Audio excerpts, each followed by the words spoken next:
La Première Guerre mondiale.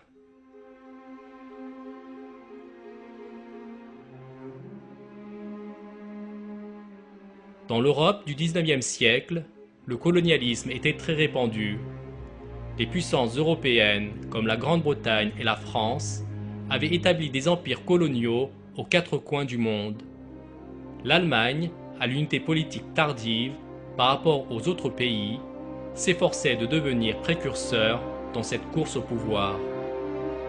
Au début du XXe siècle, les relations d'intérêt ont divisé l'Europe en deux. D'un côté, la Grande-Bretagne, la France et la Russie, et de l'autre, l'Allemagne et l'Empire austro-hongrois dirigé par les Habsbourg d'origine allemande.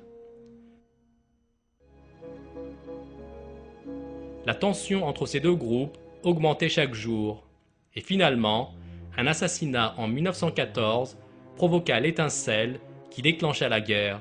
L'archiduc Franz Ferdinand, héritier du trône de l'Empire austro-hongrois, fut assassiné par des nationalistes serbes qui cherchaient à réduire l'influence de l'Autriche-Hongrie dans les Balkans. Très vite, les provocations qui ont suivi cet incident ont fait entrer tout le continent européen dans la guerre. L'Autriche-Hongrie déclara d'abord la guerre à la Serbie.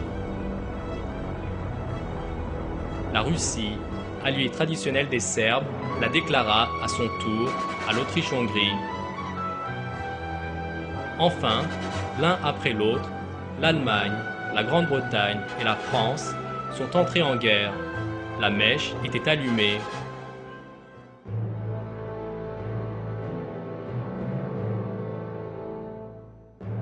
Avant même le commencement de la guerre, le général en chef des armées allemandes avait établi un plan d'attaque et avait choisi de prendre le contrôle de la France par une frappe soudaine. Les Allemands envahirent donc la Belgique et franchirent ensuite la frontière française.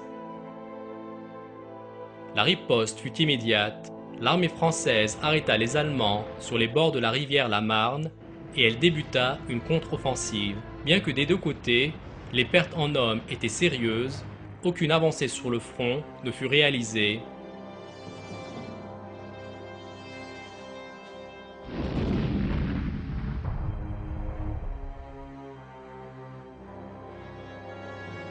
Les soldats allemands et les soldats français se réfugièrent dans des tranchées pour se protéger.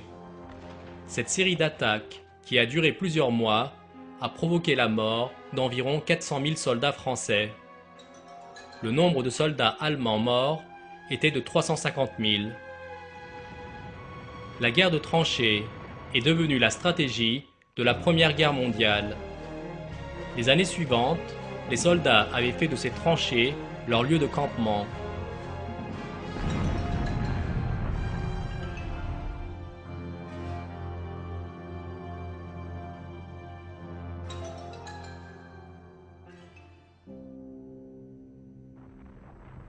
La vie y était extrêmement dure.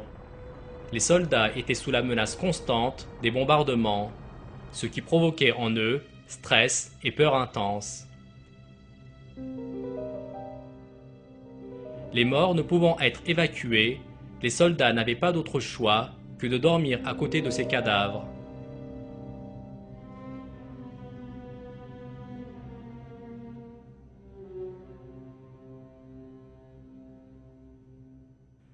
Par temps de pluie, la boue envahissait les tranchées.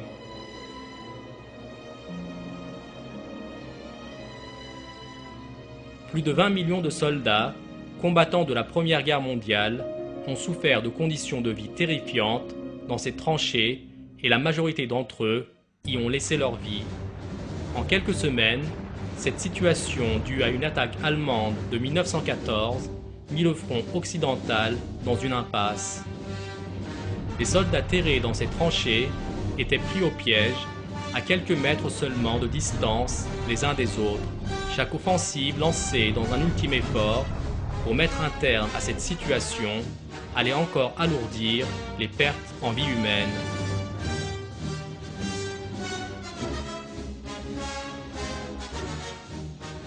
Au début de l'année 1916, les Allemands élaborèrent un nouveau plan pour percer le front occidental.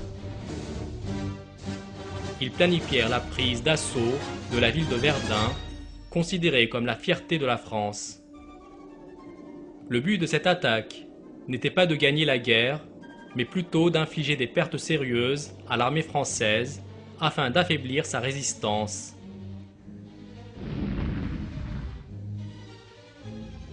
Le chef des armées allemandes, Falkenhayn, fit ce calcul macabre. Chaque soldat allemand devait à lui seul prendre la vie de 3 soldats français.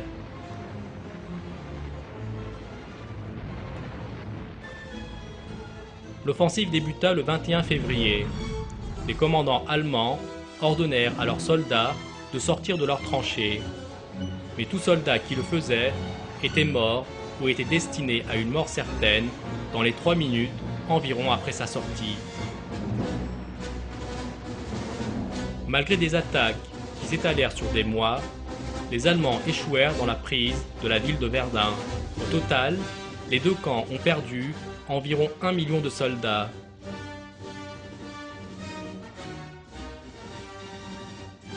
En dépit de tous ces efforts, la ligne de front ne s'étendait que sur 12 km.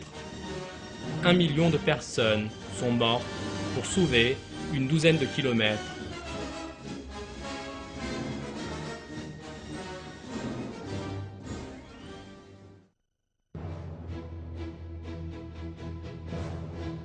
Les Anglais ont riposté à cette offensive allemande sur Verdun par la bataille de la Somme. Des usines anglaises ont fabriqué des centaines de milliers d'obus d'artillerie.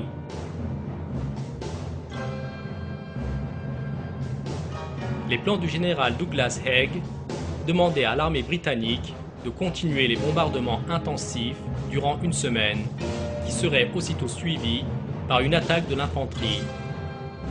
Ce dernier pensait que les soldats anglais pourraient ainsi progresser de 14 km le premier jour et ensuite, en une semaine, détruire les lignes allemandes. L'offensive commença le 1er juin.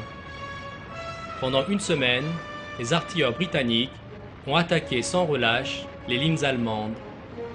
À la fin de cette semaine, les officiers anglais donnèrent l'ordre à leurs soldats de sortir des tranchées.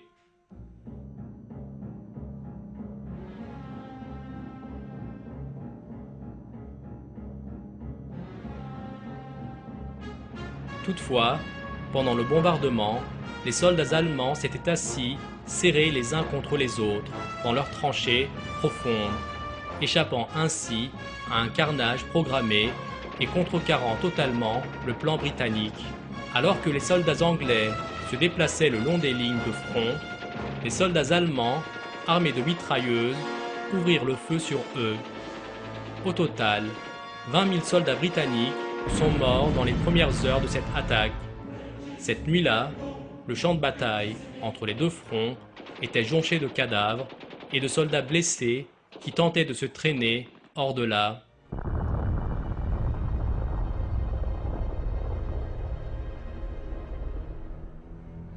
La bataille de la Somme ne dura pas 2 semaines, comme elle fut planifiée à l'origine par le général Haig, mais plutôt 5 longs mois. Ces mois se résumèrent en de véritables carnages. Les généraux ont envoyé les soldats de façon systématique, vague après vague, à une mort certaine.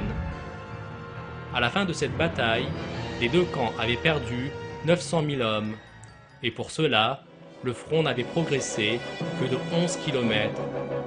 Ces soldats avaient été sacrifiés pour simplement 11 km. Les deux côtés subirent un nombre d'attaques beaucoup plus important durant la Première Guerre mondiale, et chacune d'entre elles se soldait par un vrai carnage. 3 batailles se sont déroulées dans la ville d'Ypres, en Belgique. 500 000 soldats environ sont morts lors de la 3e bataille. Chaque offensive avait pour résultat la disparition de milliers de vies humaines pour une avancée de quelques misérables kilomètres.